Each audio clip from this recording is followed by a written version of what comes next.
হরে কৃষ্ণ। মহাশিবরাত্রি ব্রত, শিব চতুর্দশী ব্রত কবে পালন করতে হবে, কিভাবে ব্রত পালন করতে হবে এবং ব্রতের বিধি নিয়ম, কিভাবে পূজা অভিষেক করতে হবে, সকল মন্ত্রাবলী এবং কখন পূজা অভিষেক করতে হবে, নিশীথকালীন পূজার সময়সূচি কখন, 4 প্রহর পূজার সময়সূচি, সারা বিশ্বের চতুর্দশী তিথির সময়সূচি আজকে আমরা প্রদান করব। তো অত্যন্ত গুরুত্বপূর্ণ এই ব্রত মহাশিবরাত্রি বা শিব চতুর্দশী ব্রত কবে পালন করতে হবে, 15ই ফেব্রুয়ারি নাকি 16ই ফেব্রুয়ারি, রবিবার নাকি সোমবার, এই বছর 2026 খ্রিস্টাব্দের ক্ষেত্রে কবে এই ব্রত পালন করতে হবে সেই সম্পর্কে অনেকে জানতে চেয়েছেন। যারা কৃষ্ণ মন্ত্রে রয়েছেন, কৃষ্ণ ভক্তগণ রয়েছেন, সেই ক্ষেত্রে ব্রত পালন করতে হবে 16ই ফেব্রুয়ারি 2026 সোমবার, ফাল্গুন মাসে কৃষ্ণ পক্ষের চতুর্দশী তিথি, এই মহাশিবরাত্রি ব্রত। শিব চতুর্দশী ব্রত হচ্ছে শিব ঠাকুরের অত্যন্ত প্রিয় এবং তার প্রিয় বারে সোমবারে পড়েছে। যারা কৃষ্ণ ভক্তগণ রয়েছেন তারা পালন করবেন সোমবার 16ই ফেব্রুয়ারি। কেন 16ই ফেব্রুয়ারি ব্রত পালন করতে হবে,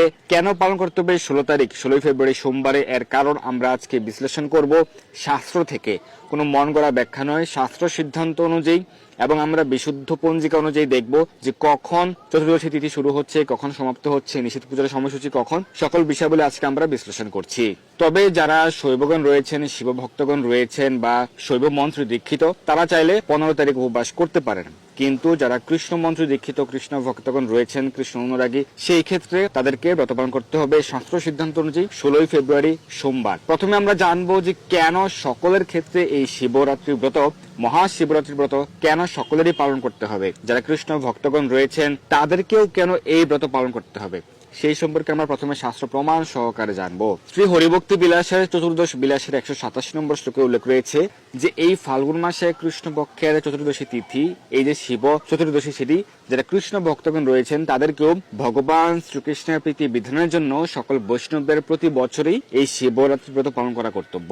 কুর্ম পুরাণ উল্লেখ রয়েছে, স্বয়ং ভগবান শ্রীহরি ভৃগুমুনির নিকট উল্লেখ করেছেন যে শ্রীহরি পরায়ণ ব্যক্তিদের বৈকুণ্ঠ গতি হয় সত্য, কিন্তু যদি তারা মহাদেব বিদ্বেষী না হয়। ভগবান বলছেন যে শিবের নিন্দা পূর্বক যদি কেউ আমার অর্চনাও করে, 100 বৎসর যাবত আমার অর্চনা করে, তবু তাদেরকে অযুত সংখ্যক নরকে গমন করতে হয়। এবং মদ ভক্ত শিব বিদ্বেষী হলে, শিব ভক্ত মদ বিদ্বেষী হলে চন্দ্র সূর্য যতদিন স্থিতি থাকবে ততকাল তাদেরকে নরকে পচ্যমান হতে হবে। শাস্ত্র কি বলা হয়েছে কুর্ম পুরাণে, প্রথম থেকে আমরা আবার বিশ্লেষণ করছি যে শ্রী হরিপরায়ণ ব্যক্তিদের বৈকুণ্ঠ গতি হয় সত্য, কিন্তু যদি তারা মহাদেব বিদ্বেষী না হয়। যারা শ্রী হরি পরায়ণ, যারা শ্রী হরির ভক্ত, যারা ভগবান শ্রীকৃষ্ণের ভক্ত, কৃষ্ণ ভক্ত, বৈষ্ণব, তারা বৈকুণ্ঠ ধামে গমন করবেন সেটি সত্য, কিন্তু যদি তারা মহাদেব বিদ্বেষী না হন। যদি কেউ কৃষ্ণ ভক্ত হয়ে গেছে বলে অভিমান করে, বৈষ্ণব হয়ে গেছে বলে ভান করে, কিন্তু শিব ঠাকুরের নিন্দা করে বা শিব ঠাকুরের বিষয়ে সমালোচনা আদি করে, তাহলে তারা কখনোই ভগবত ধামে প্রাপ্ত হতে পারবে না, কখনোই তারা ভগবানকে সন্তুষ্ট করতে পারবে না। ভগবান শ্রীহরি স্বয়ং উল্লেখ করেছেন যে শিব ভক্ত যদি আমার নিন্দা করে বা আমার ভক্ত শিব ঠাকুরের নিন্দা করে, তাহলে চন্দ্র সূর্য যতদিন থাকবে ততদিন তাদেরকে নরকে পচ্যমান হতে হবে, নরকে বসতে হবে। তাই কখনোই কোনো শৈব, যারা প্রকৃত শৈব, প্রকৃত শিব ভক্ত কখনোই বৈষ্ণবদের নিন্দা করে না। প্রকৃত বৈষ্ণব কখনোই শিব ঠাকুরের ভক্ত শৈবদের নিন্দা করে না এবং সেটি করতে পারে না। যদি করে তাহলে তারা প্রকৃত শৈব নয়, প্রকৃত বৈষ্ণব নয়।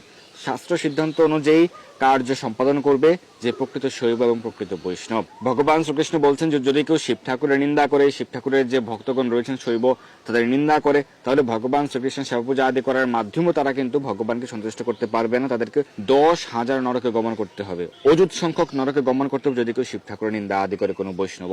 তাই প্রকৃত বৈষ্ণব, প্রকৃত সাধু অবশ্যই সকলের সম্মান দান করবে, সর্বজীবে সম্মান দান করবে, জানি কৃষ্ণ অধিষ্ঠান। তো সেই কারণে যারা শৈবগণ রয়েছেন শিব ঠাকুরের ভক্ত, তাদেরকেও বৈষ্ণবগণ সম্মান করবে। শৈবগণ রয়েছেন শিব ঠাকুরের ভক্ত, তারাও কিন্তু বৈষ্ণবদেরকে সম্মান করবে। এবং অবশ্যই বৈষ্ণবগণও শিব ঠাকুরের মহিমা কীর্তন করেন এবং শৈবগণও ভগবান শ্রীকৃষ্ণের, ভগবান শ্রীহরির মহিমা কীর্তন করেন। পদ্ম পুরাণে ব্রতখণ্ডে উল্লেখ রয়েছে কি সূর্য উপাসক, কি শৈব, কি বৈষ্ণব, কি অন্য উপাসক, সকলের ক্ষেত্রেই এই শিবরাত্রি ব্রত পালন করতে হবে। এবং যদি কেউ শিবরাত্রি ব্রত বিমুখ হয়, তাদের অন্যান্য সকল কৃত পূজায় ফলবতী হয় না। তো সেই কারণে অবশ্যই ফাল্গুন মাসে কৃষ্ণপক্ষের চতুর্দশী ব্রত সকলেরই অবশ্যই পালন করতে হবে। তো যারা বৈষ্ণবগণ রয়েছেন তারা কেন এই শিব চতুর্দশী ব্রত পালন করবেন। এর কারণ উল্লেখ রয়েছে হয়শীর্ষ পঞ্চতত্ত্ব শাস্ত্রে যে বৈষ্ণব প্রধান হিসেবে যে প্রাধান্য হেতু এবং সদাচার বশত সকল বৈষ্ণবদেরকে এই শিব চতুর্দশী ব্রত পালন করতে হবে। কেন? বৈষ্ণব প্রধান হিসেবে শ্রেষ্ঠতা বশত এবং সদাচার হেতু, এটা বৈষ্ণবের একটা সদাচার, এবং বৈষ্ণব প্রধান হিসেবে যেহেতু শ্রেষ্ঠ হচ্ছেন শিব ঠাকুর, সেটি অষ্টাদশ পুরাণের মধ্যে সর্বশ্রেষ্ঠ শ্রীমদ ভাগবত মহাপুরাণে উল্লেখ রয়েছে। শ্রীমদ ভাগবত মহাপুরাণের দ্বাদশ স্কন্ধের ত্রয়োদশ অধ্যায়ের ষোড়শ শ্লোকে সেটি উল্লেখ রয়েছে যে নিম্নগানাম যথা গঙ্গা দেবানাম অচ্যুত যথা বৈষ্ণবানাম যথা শম্ভুঃ পুরাণানাম ইদম তথা, যে সমস্ত নিম্নগামীদের মধ্যে সমস্ত নদীসমূহের মধ্যে যেমন গঙ্গা সর্বশ্রেষ্ঠ, নিম্নগানাম যথা গঙ্গা, দেবানাম অচ্যুত যথা, ভগবানের একটি নাম হচ্ছে অচ্যুত, কারণ তিনি কখনোই চ্যুত হন না, ভগবান শ্রীকৃষ্ণের একটি নাম, সমস্ত দেবগণের মধ্যে তিনি হচ্ছেন সর্বশ্রেষ্ঠ। তেমনি ভাবে বৈষ্ণবানাম যথা শম্ভুঃ পুরাণানাম ইদম তথা, শিব ঠাকুর তিনি হচ্ছেন সমস্ত বৈষ্ণবদের মধ্যে শিরোমণি এবং সমস্ত পুরাণের মধ্যে সর্বশ্রেষ্ঠ হচ্ছে এই ভাগবত মহাপুরাণ। এটি ভাগবত মহাপুরাণের দ্বাদশ স্কন্ধে ত্রয়োদশ অধ্যায় ষোড়শ শ্লোকে উল্লেখ রয়েছে। কেন তিনি সমস্ত বৈষ্ণবদের মধ্যে শ্রেষ্ঠ? পঞ্চমুখে রাম নাম করে ত্রিপুরারি, কারণ তিনি সর্বদা পঞ্চমুখে রাম নাম জপ করেন। সেই কারণে সমস্ত বৈষ্ণবদেরও এই শিব চতুর্দশী ব্রত পালন করতে হবে। স্কন্দ পুরাণের নাগরখণ্ডে উল্লেখ রয়েছে পৃথিবীতে যত প্রকার স্থাবরচর যত রকম শিবলিঙ্গ রয়েছে, এই ফাল্গুন মাসে কৃষ্ণপক্ষের চতুর্দশীতে নিশা যোগে সেই সমুদ্রে স্বয়ং শিব ঠাকুর অবস্থান করেন এবং সকলের পূজা আদি তিনি আনন্দ সহকারে গ্রহণ করেন, সকলকে বিশেষভাবে কৃপা আশীর্বাদ প্রদান করেন। স্কন্দপুরাণে উল্লেখ রয়েছে যে বৈষ্ণব হয়েও যদি কেউ শিবরাত্রি ব্রত পালন করে তাহলে হরি ভক্তি সারবর্ষী শঙ্করের প্রসাদে তার বিশেষভাবে কৃষ্ণ প্রেম ভক্তি লাভ করতে পারে। অর্থাৎ হরি ভক্তি কৃষ্ণ প্রেম ভক্তির যে নির্যাস, যে সার, যেটি তিনি বর্ষণ করেন, সকলকে প্রদান করেন, কারণ তিনি অত্যন্ত কৃপাময় শিব ঠাকুর, তিনি সকলের কৃষ্ণ প্রেম ভক্তি বর্ষণ করেন, কৃষ্ণ প্রেম ভক্তির নির্যাস সকলকে প্রদান করেন। তাহলে তাঁর কৃপায় আমরা কৃষ্ণ প্রেম ভক্তি লাভ করতে পারবো, যেটি হচ্ছে আমাদের মূল উদ্দেশ্য, কৃষ্ণ ভক্তি লাভ করা। তাই সকল বৈষ্ণবগণ কৃষ্ণ ভক্তি লাভের জন্যই এই শিবরাত্রির ব্রত পালন করেন সকল বৈষ্ণবগণ। তো কিভাবে পালন করতে হবে? যারা বৈষ্ণবগণ রয়েছেন, কৃষ্ণ ভক্তগণ রয়েছেন, তারা 16 ফেব্রুয়ারি 2026 সোমবারে পালন করবেন কমপক্ষে দুপুর 12টা পর্যন্ত উপবাস। যদি কেউ মনে করেন যে আপনি সারাদিন উপবাস থাকবেন, সারাদিন রাত উপবাস থাকবেন, আপনি উপবাস ব্রত পালন করতে পারবেন। কেউ মনে করেন যে আমি সন্ধ্যা পর্যন্ত নির্জল উপবাস করে এরপর ফলমূল গ্রহণ করব, সেটি করতে পারবেন, কিন্তু কমপক্ষে দুপুর 12টা পর্যন্ত উপবাস পালন করেন যারা কৃষ্ণ ভক্তগণ রয়েছেন। তো সেই ক্ষেত্রে সোমবারে দুপুর 12টা পর্যন্ত উপবাস পালন করবেন। যদি কেউ মনে করেন যে আমি সকালে অভিষেক আদি করতে পারবো কিনা, হ্যাঁ করতে পারবেন। আপনি চাইলে এই সকালে বা মধ্যাহ্নকালের মধ্যে আপনি শিব ঠাকুরের বিশেষ পূজা, অভিষেক, পুষ্পাঞ্জলি অর্পণ, বিল্লপত্র অর্পণ আদি করতে পারেন, অর্ঘ্য প্রদান করতে পারেন এবং বিশেষভাবে ভগবানকে ভক্তি নিবেদন করে সেই কৃষ্ণ প্রসাদ শিব ঠাকুরকে অর্পণ করে সেই মহাপ্রসাদ দুপুর 12টার পরে আপনারা অন্ন প্রসাদ আদি গ্রহণ করতে পারবেন।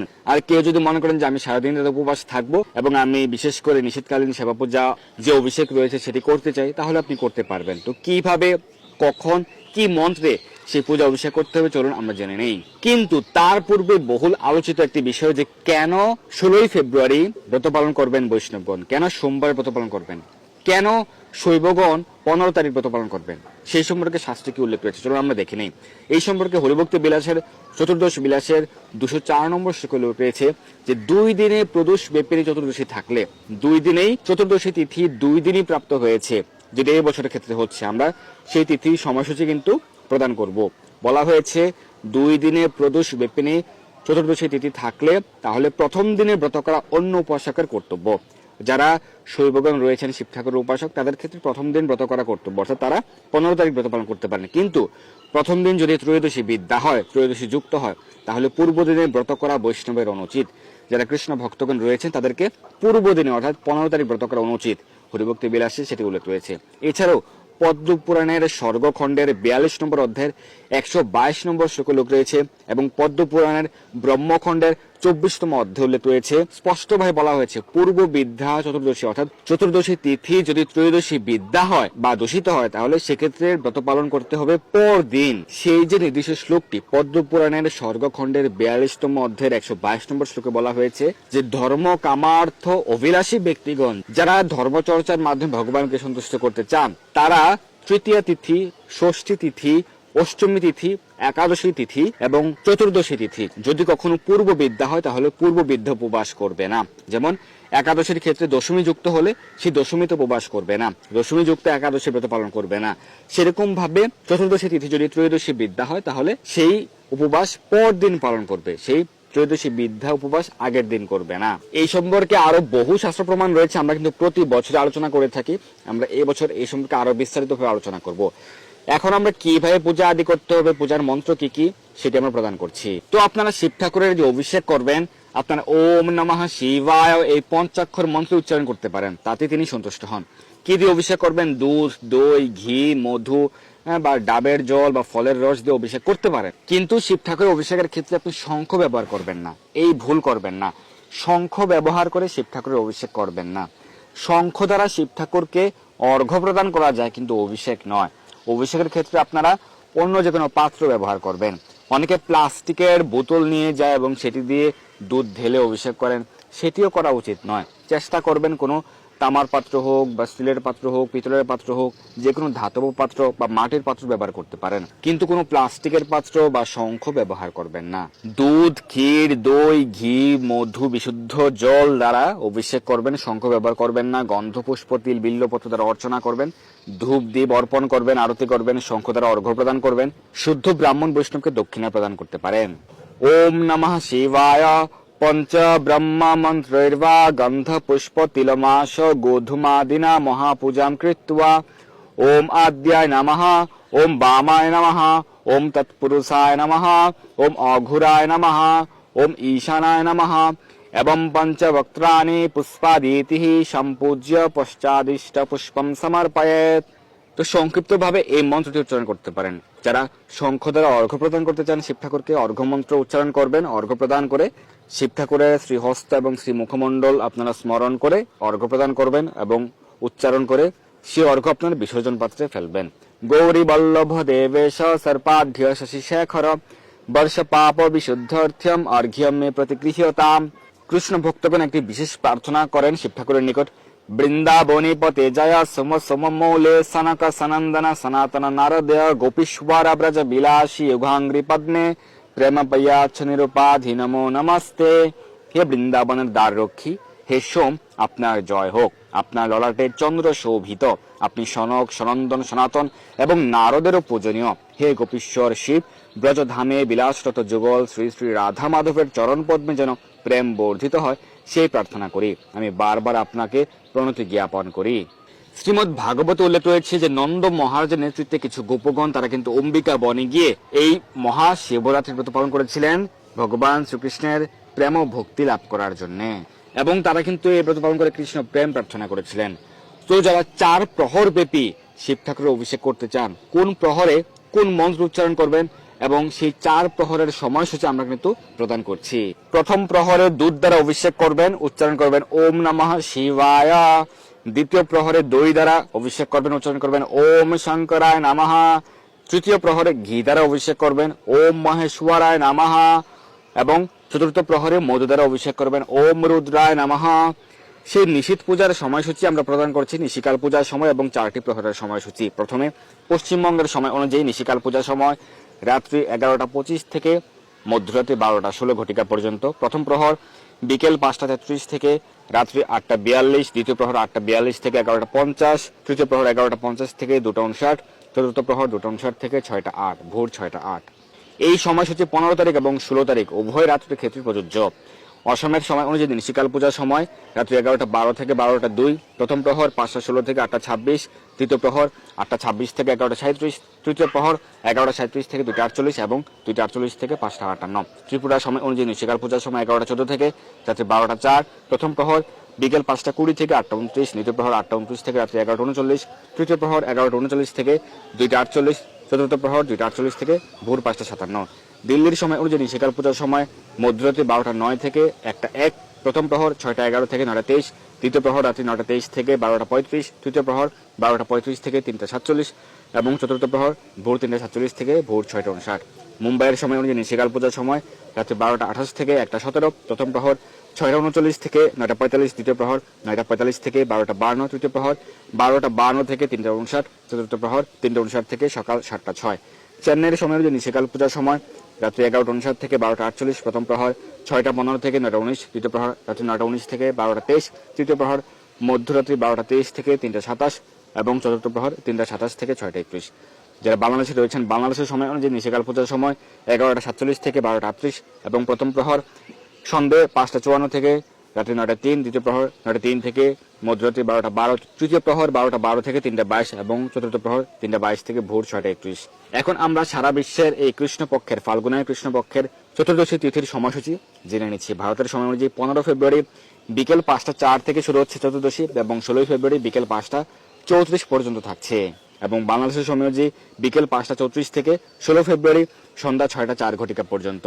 তাহলে দেখুন যে বিকেল 5:04 পর্যন্ত 15 তারিখ ত্রয়োদশী তিথি যুক্ত থাকছে, তার মানে ত্রয়োদশী বিদ্যা হচ্ছে। তাই কৃষ্ণ ভক্তগণ যারা কৃষ্ণ মন্ত্রে দীক্ষিত সকলের ক্ষেত্রে 16 তারিখ বিশুদ্ধ সিদ্ধান্ত অনুযায়ী আপনারা উপবাস ব্রত পালন করবেন, পূজা আদি করবেন। দুবাই ওমানের সময় অনুযায়ী 15 ফেব্রুয়ারি বিকেল 3:34 থেকে শুরু হচ্ছে এবং 16 ফেব্রুয়ারি বিকেল 4:04 পর্যন্ত।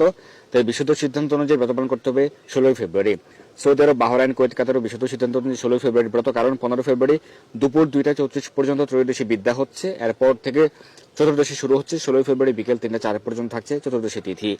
মালয়েশিয়া, সিঙ্গাপুরের সময় অনুযায়ী 15 ফেব্রুয়ারি সন্ধ্যা 7:34 থেকে 16 ফেব্রুয়ারি রাত্রি 8:04 পর্যন্ত চতুর্দশী তিথি এবং পালন করতে হবে 16 ফেব্রুয়ারি। জাপান, দক্ষিণ কোরিয়াতে 16 ফেব্রুয়ারি পালন করতে হবে, কারণ 15 ফেব্রুয়ারি রাত্রি 8:34 থেকে শুরু হচ্ছে এবং 16 ফেব্রুয়ারি রাত্রি 9:04 পর্যন্ত থাকছে চতুর্দশী তিথি। অস্ট্রেলিয়াতে 15 ফেব্রুয়ারি রাত্রি 10:34 থেকে 16 ফেব্রুয়ারি রাত্রি 11:04 পর্যন্ত থাকছে চতুর্দশী তিথি, তাই পালন করতে হবে 16 ফেব্রুয়ারি। লন্ডনেও 16 তারিখ পালন করতে হবে, কারণ 15 তারিখ সকাল 11:34 থেকে শুরু হচ্ছে, তার পূর্ব পর্যন্ত ত্রয়োদশী বিদ্যা থাকছে এবং 16 ফেব্রুয়ারি দুপুর 12:04 পর্যন্ত থাকছে চতুর্দশী তিথি। ফ্রান্স, স্পেন, ইতালি, জার্মানি, সুইজারল্যান্ডের সময় অনুযায়ী 15 ফেব্রুয়ারি 12:34 থেকে 16 ফেব্রুয়ারি দুপুর 1:04 পর্যন্ত পালন করতে হবে 16 ফেব্রুয়ারি। তবে আমেরিকা, কানাডাতে এই ব্রত পালন করতে হবে সকলের ক্ষেত্রে 15 তারিখ। আমেরিকা, কানাডার ক্ষেত্রে নিউ ইয়র্ক, জর্জিয়া, ফ্লোরিডার সময় অনুযায়ী 15 ফেব্রুয়ারি ভোর 6:34 থেকে সূর্য উদয়ের পূর্বেই শুরু হচ্ছে চতুর্দশী তিথি, তাই ত্রয়োদশী বিদ্যা হচ্ছে না, এবং 16 ফেব্রুয়ারি সকাল 7:04 পর্যন্ত থাকছে চতুর্দশী তিথি, তাই আমেরিকাতে পালন করতে হবে 15 তারিখ। টেক্সাসের সময় অনুযায়ী ভোর 5:34 থেকে শুরু হচ্ছে এবং 16 ফেব্রুয়ারি ভোর 6:04 পর্যন্ত। ক্যালিফোর্নিয়া, সান ফ্রান্সিসকোতে 15 ফেব্রুয়ারি ভোর 3:34 থেকে 16 ফেব্রুয়ারি ভোর 4:04 পর্যন্ত, এবং কানাডার মন্ট্রিল, টরন্টোতে 15 ফেব্রুয়ারি ভোর 6:34 থেকে 16 ফেব্রুয়ারি সকাল 7:04 পর্যন্ত। তাই আমেরিকা, কানাডায় সকলের ক্ষেত্রে এই ব্রত পালন করতে হবে 15 ফেব্রুয়ারি। তো আমরা জেনে গেলাম যে সারা বিশ্বের চতুর্দশী তিথির সময়সূচি এবং 4টি প্রহরের সময়সূচি, কোন প্রহরে কি দ্বারা অভিষেক করতে হবে, কি মন্ত্রোচ্চারণ করতে হবে, সকল মন্ত্রাবলী, অভিষেক মন্ত্র আমরা কিন্তু জেনে গেলাম। তো আপনারা সকলে সঠিকভাবে সঠিক দিনে পালন করুন এই মহা শিবরাত্রি ব্রত। শিব ঠাকুর তিনি অত্যন্ত কৃপাময়, তার একটি নাম হচ্ছে আশুতোষ। মিরুষ্টুম বলা হয়েছে কারণ তিনি অল্পতেই সন্তুষ্ট হন। তাই আমরা তার এই যে ব্রত পালন করার মাধ্যমে আমরা বিশেষভাবে প্রার্থনা করতে পারি যেন আমরা কৃষ্ণ প্রেম ভক্তি লাভ করতে পারি, তাহলে তিনি আমাদেরকে সেই আশীর্বাদ প্রদান করবেন। সকলের কৃষ্ণ প্রেম ভক্তি লাভ হোক, সকলের জয় হোক। ধন্যবাদ সবাইকে। হরে কৃষ্ণ, হর হর মহাদেব।